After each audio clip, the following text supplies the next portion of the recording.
Assalamualaikum warahmatullahi wabarakatuh. Bagaimana kabarnya Sholih dan Sholihah di kesempatan hari ini? Sehat ya? Alhamdulillah. Semoga senantiasa dalam lindungan dan rahmatnya Allah. Amin. Baik, kalau saya memanggil sampean dengan panggilan Sholih atau Sholihah, itu berarti saya mendoakan sampean semuanya menjadi anak yang sholih atau sholihah. Pertanyaannya, apa artinya sholih itu? Ada yang tahu? Ya, baik. Di pelajaran kita kali ini kita akan membahas tentang anak sholih. Ya, sebelum kita mulai, marilah kita baca basmalah bersama-sama. Semoga hari ini kita mendapatkan ilmu yang berkah bermanfaat. Amin. Bismillahirrahmanirrahim. Anak-anak, apapun cita-cita kalian, saya doakan semoga kalian semuanya menjadi anak sholih. Kalau menjadi ustadz-ustadzah yang sholih, menjadi pegawai, manajer, direktur, PNS, pegawai yang sholih, arsitek yang sholih, menjadi dokter yang sholih. Nah, apa ciri-ciri anak sholih? Yang pertama adalah taat kepada Allah. Yang kedua, jujur. Yang ketiga, hormat dan patuh terhadap orang tua dan guru. Yang berikutnya, setia kawan dan menghargai sesama. Itu diantara ciri-ciri anak sholih. Nah, di kelas 5 ini yang akan kita bahas yang pertama adalah jujur. Ya, jujur artinya adalah lurus hati, tidak curang, tidak berbohong, berkata benar atau siddiq. Sedangkan menurut istilah adalah berkata atau berbuat dengan sebenar-benarnya tanpa ada yang dirubah sesuai dengan fakta yang terjadi.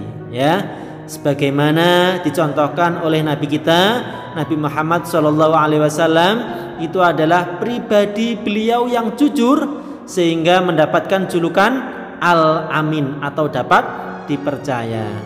Baik, nah jujur itu dibagi menjadi 3, yaitu jujur kepada Allah, jujur kepada diri sendiri dan kepada orang lain.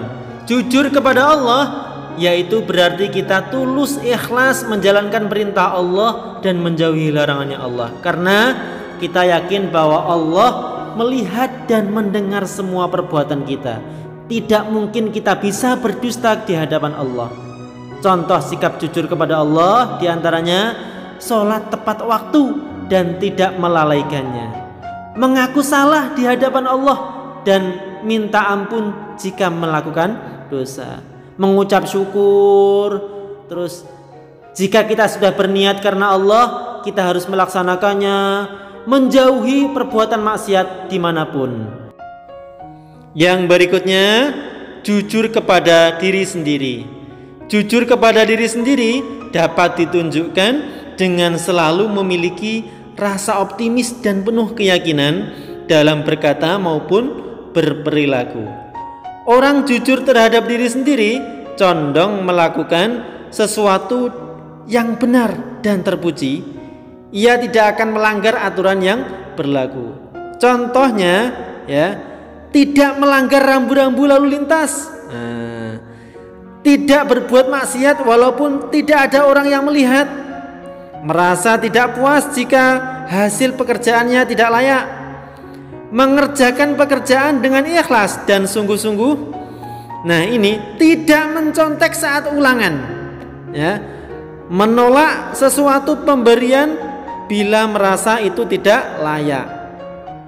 Ya, yang berikutnya jujur kepada orang lain. Jujur kepada orang lain dalam hal ini termasuk kepada orang tua, guru, dan orang yang lebih tua dari kita. Sikap jujur kepada orang lain itu sangat mempengaruhi reaksi orang di sekitar kita. Semakin kita dipercaya oleh banyak orang karena kejujuran kita, maka kita semakin dipandang mampu menyelesaikan tugas yang dibebankan kepada kita. Contoh, jujur kepada orang lain, berkata sesuai keadaan yang sebenarnya tanpa ditutup-tutupi, tidak pernah berbohong, melaksanakan tugas sesuai dengan perintah, mengembalikan barang yang dipinjam tanpa ada kerusakan dan mengucapkan terima kasih, tidak mengambil barang kepunyaan orang lain, mengembalikan uang kembalian ketika disuruh berbelanja. Adapun manfaat kita berperilaku jujur diantaranya kita dicintai oleh Allah dan Rasul-Nya, dipercaya oleh banyak orang, hati menjadi tenang dan tentram, mendatangkan kebaikan dan keberkahan, mendapat banyak teman dan saudara. Ini ada kisah menarik tentang kejujuran, kita simak bersama-sama. Ini namanya Budi, penjual tisu.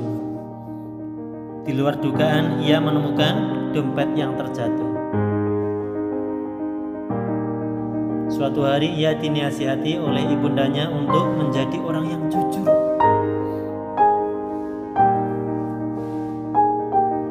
Akhirnya dia mencari pemilik dompet. Diberikannya dompet itu utuh, tidak ada yang diambil sedikit pun. Ia kagum dengan kejujuran si Budi.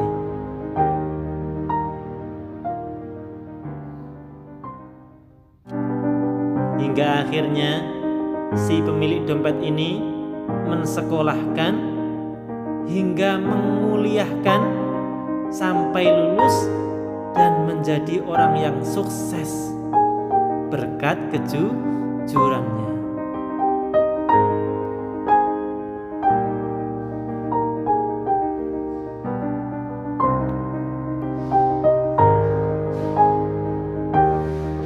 Buah kejujuran adalah kesempurnaan. Jujurlah, karena berani jujur itu hebat. Baik, ciri anak solih yang kedua adalah hormat dan patuh terhadap orang tua atau orang yang lebih tua dari kita. Contoh hormat dan patuh terhadap orang tua: mendoakan orang tua, mematuhi perintah orang tua, patuh terhadap nasihat orang tua, menghindari perkara yang dilarang oleh orang tua, dan sebagainya. Adapun contoh hormat dan patuh terhadap guru: taat perintah guru, mengerjakan tugas, tidak melanggar peraturan, menyapa dan memberi salam terhadap guru. Ciri anak solih yang ketiga adalah menghargai. Allah itu menjadikan manusia berbeda-beda, bersuku-suku. Kita diminta untuk saling mengenal satu sama lain. Kita manusia itu adalah makhluk yang sosial. Artinya kita tidak mungkin hidup sendiri. Kita pasti butuh bantuan orang lain. Kita harus bisa bergaul, harus bisa membaur di dalam masyarakat. Nah, ketika kita berkumpul, membaur dengan orang lain, dengan teman kita, maka untuk menciptakan suasana hidup yang rukun, kita harus bisa menghargai pendirian orang lain.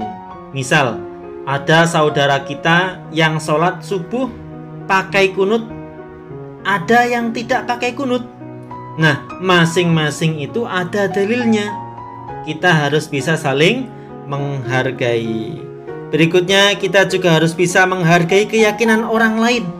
Misal, tetangga kita ada yang non-muslim, Kristen misal. Ya, kita harus bisa menghargai. Ya, kita tidak boleh memaksakan keyakinan kita. Ya, lakum dinukum waliyadin. Bagimu adalah agamamu dan bagiku adalah agamaku. Ya. Kita juga harus bisa menghargai pendapat orang lain. Ya, misal ketika kita berdiskusi dengan teman kita sekelas, rapat dengan kelompok, ya kita harus menghargai pendapat orang lain, karena masing-masing dari kita itu punya pendapat sendiri-sendiri. Kita tidak boleh egois. Baik anak-anak, demikian ini pelajaran tentang anak solih. Semoga bermanfaat. Sebelum kita tutup, ada tugas bagi kalian semuanya, mengerjakan buku tugas halaman 49 sampai dengan 51. Uji kompetensi Romawi 1, 2, dan 3 saja ya. Hasilnya nanti kalian foto, kalian kirimkan ke WA saya ya.